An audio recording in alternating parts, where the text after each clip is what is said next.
샬롬, 오늘은 사람들이 빼빼로 데이라고 불리는 그런 날인데요.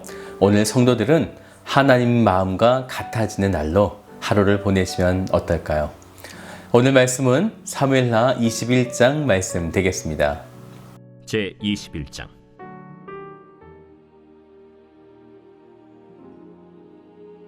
다윗의 시대에 해를 거듭하여 3년 기근이 있으므로 다윗이 여호와 앞에 간구하매 여호와께서 이르시되 이는 사울과 피를 흘린 그의 집으로 말미암음이니 그가 기브온 사람을 죽였음이니라.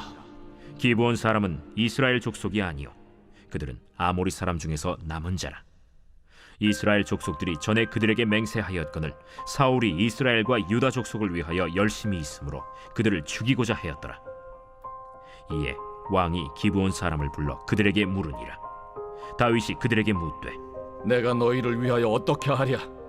내가 어떻게 속죄하여야 너희가 여호와의 기업을 위하여 복을 빌겠느냐?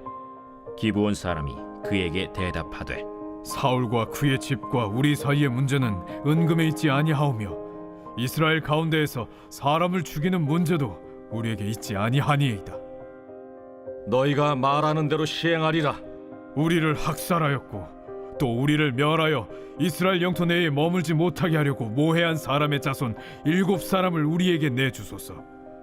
여호와께서 택하신 사울의 고을 기브아에서 우리가 그들을 여호와 앞에서 목매어 달겠나이다.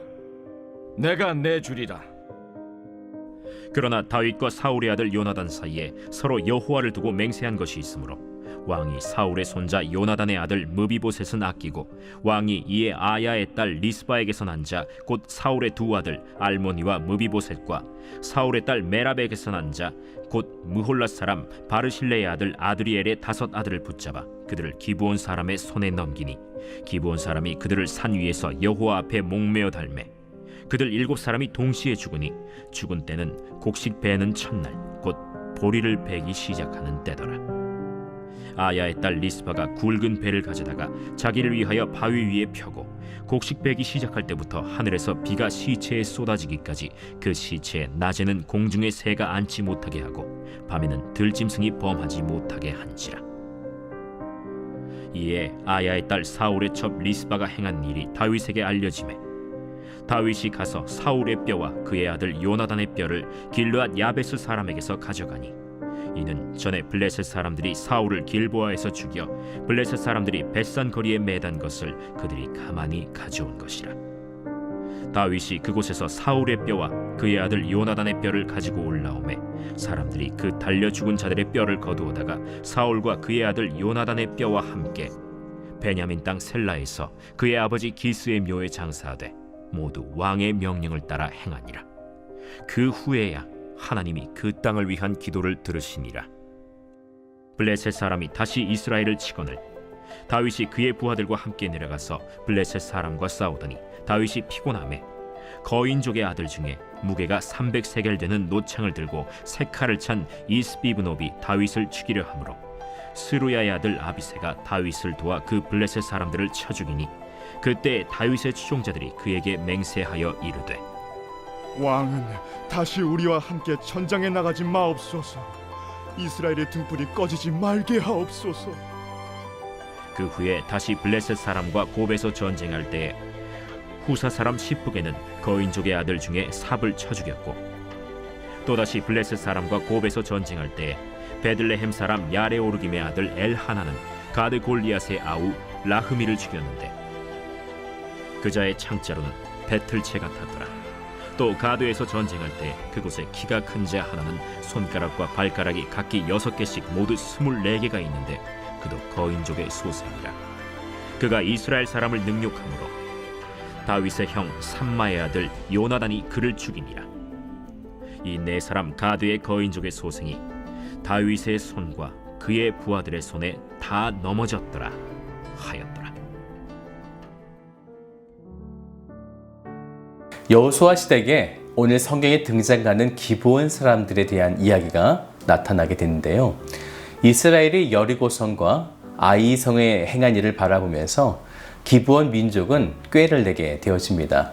계속된 전쟁에 피로가 쌓인 이스라엘에게 먹을 것과 마실 것을 제공하면서 우리와 싸우지 말고 화친죄악을 맺읍시다 라고 한 것이죠. 그래서 여호수아 9장 15절을 말씀을 보면요, 여호수아가 곧 그들과 화친하여 그들을 살리라는 죄악을 맺고 회중 족장들이 그들에게 맹세하였더라. 그래서 그들을 죽이지 않고 그들을 여호와의 제단을 위하여 나무를 패는 일과 물을 깃는 일들을 맡기게 되어졌던 것입니다. 이것은 곧 기브온 민족이 여호와의 기업에 참여하고 있음을 말씀하고 있는 거죠. 그런데 사울이 오늘 보면 2절을 보면요, 사울이 이스라엘과 유다 족속을 위하여 열심히 있으므로 그들을 죽이고자 하였더라. 사울은 여호와의 기업에 이방 민족, 그것도 아모리 족속이 참여한 것이 못마땅했고, 그래서 이들을 제거함으로 이스라엘 사람들에게 환심을 사려고 했던 것입니다. 그래서 5절을 보면요, 그들이 왕께 아뢰되 우리를 학살하였고 또 우리를 멸하여 이스라엘 영토 내에 머물지 못하게 하려고 했다는 거예요. 사울의 잘못된 열심인 거죠. 이런 잘못된 열심이 어떤 결과를 초래하게 되었는가? 1절을 보니까요, 다윗 시댁에 해를 거듭하여 3년 기근이 있으므로, 여호와의 이름으로 기브온 민족과 맺어진 언약이라는 것이에요. 그런데 사울은 그것을 멸시했고 이제 이 기브온 민족으로 하여금 그 원한과 깊은 슬픔을 이해하신 하나님은 이스라엘에게 3년이라고 하는 긴 가뭄을 허락하시게 된 것입니다. 1절을 계속 보세요. 여호와께서 이르시되 이는 사울과 피를 흘린 그의 집으로 말미암음이니 그가 기브온 사람을 죽였음이니라 하시니라. 여호와의 이름으로 맺어진 언약은 이방인이라 할지라도 신실하게 지키시겠다라고 하는 하나님의 뜻이 있습니다. 그래서 다윗은 기브온 민족에게 묻게 되는 거죠. 내가 어떻게 하여야 속죄가 될 것인가 라고요. 그러자 그들이 자신들에게 이런 일을 행한 자손, 즉 사울의 7사람을 내어달라라고 이렇게 요구하게 됩니다. 그들을 목매어 달겠다는 거예요. 이 이야기는 조금 불편하죠. 이방인들에게 행한 약속을 지켜내기 위해서 자신의 백성, 그것도 사울 왕가의 자손들 7명을 죽게 되었기 때문에요. 이 부분을 이렇게 보면 어떨까요? 우리가 범한 죄를 속죄하기 위해 하나님의 아들을 십자가에 달도록 내어주신 사건이요. 사실 다윗과 또 사울의 아들들은 죄를 짓지 않았지만 사울의 이 죄를 대신해서 받고 있는 그 이야기가 되어집니다. 그리고 반드시 피를 통해서요. 9절을 보세요. 그들을 기브온 사람의 손에 넘기니 기브온 사람이 그들을 산 위에 여호와 앞에 목매어 달매 그들을 7사람이 동시에 죽으니 죽은 때는 곡식 빼는 첫날 곧 보리를 베기 시작하는 때더라. 아이러니하죠. 사울 왕가의 아들 7명을 내어 죽일 때에 이제 보리를 베는 수확이 시작되었다라는 거예요. 그리고 14절도 보면요, 그 후에 하나님이 그 땅을 위한 기도를 들으시니라 이렇게 말씀하고 있는 거예요. 그러면서 그 땅 가운데 가뭄이 끝이 나게 되었던 것이죠. 하나님께서 원하시는 용서가 이루어진 것입니다. 그때 이스라엘은 또 블레셋과의 전쟁을 하게 되는데요. 이전에 전쟁에 참여하지 않았던 다윗이 이제는 전쟁에 함께 참여하고 있습니다.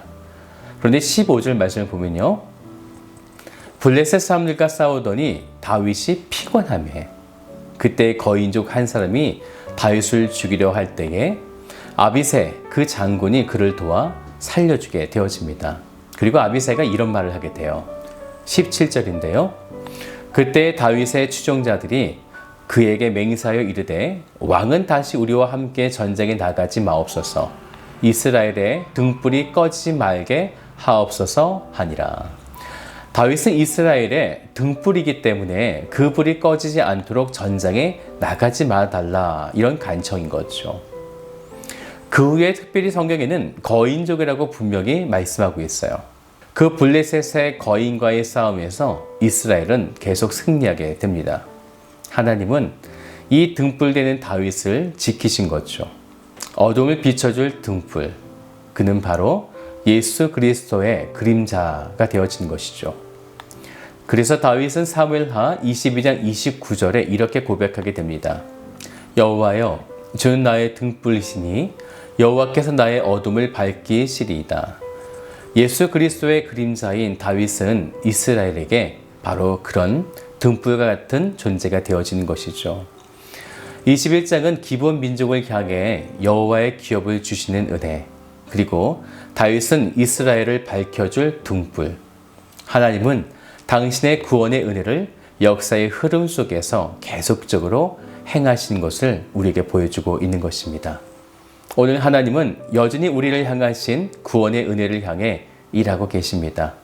나를 위해 일하시는 하나님을 바라보시고 그분께 감사를 올려드리는 복된 하루가 되시기를 주님의 이름으로 축복드립니다.